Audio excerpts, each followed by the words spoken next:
جب اللہ تعالیٰ ہمیں دولت دیں یا کوئی ٹیلنٹ دیں یا کوئی بھی خیر دیں تو پھر جو ذمہ داری ہمارے کندھوں پر آتی ہے وہ یہ ہے کہ وہ چیز ہم دوسروں کو بھی بتائیں۔ آپ جتنا زیادہ لوگوں سے شیئر کریں گے اتنے زیادہ آپ کے چانسز ہوں گے جنت میں جانے کے۔ اگر اللہ نے مجھے علم دیا ہے اور اگر وہ میں علم کسی دوسرے کے ساتھ شیئر نہ کروں اور اسی علم کے ساتھ میں مر جاؤں تو اس کا کوئی فائدہ نہیں ہونا۔ اور میں ایک بیسک چیز کی بھی بات نہیں کر رہا جیسے کہ کوئی کیک ریسیپی ہوتی ہے۔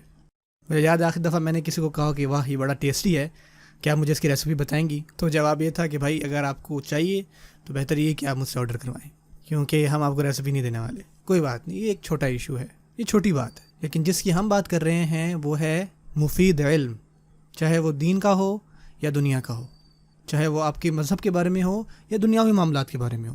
مثال کے طور پر آپ کو اللہ نے قرآن اور سنت کا علم دیا ہے، تو اس سے پہلے کہ آپ اپنا وقت ضائع کریں آپ اس کو دوسروں کو پڑھائیں۔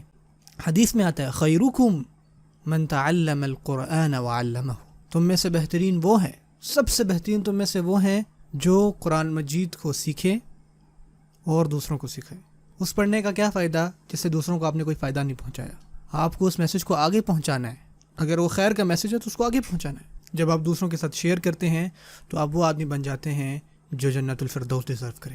اور اسی وجہ سے چاہے آپ کوئی نئی چیز ڈسکور کریں، چاہے وہ دنیاوی معاملات کے حوالے سے کیوں نہ ہو، جیسے کہ آپ نے کوئی چیز ڈسکور کی ہے یا انوینٹ کی ہے، کوئی نئی مشین، کوئی نیا میکینزم، اس کو دنیا کے ساتھ شیئر کریں، چاہے آپ اس کے لیے تھوڑا بہت چارج بھی کر لیں، کوئی بات نہیں، لیکن دنیا کو اس کا فائدہ ہوگا۔ جتنا بہترین طریقے سے ہو سکتا ہے شیئر کریں، کیونکہ جب آپ مریں گے تو ہو سکتا ہے اسی چیز سے انسان کوئی اور چیز نکالے، تو اس سے کیا ہوا؟ آپ نے انسانیت میں آسانی پیدا کی، تو اس سے اللہ تعالیٰ آپ کے لیے آسانی پیدا کریں گے قیامت کے دن۔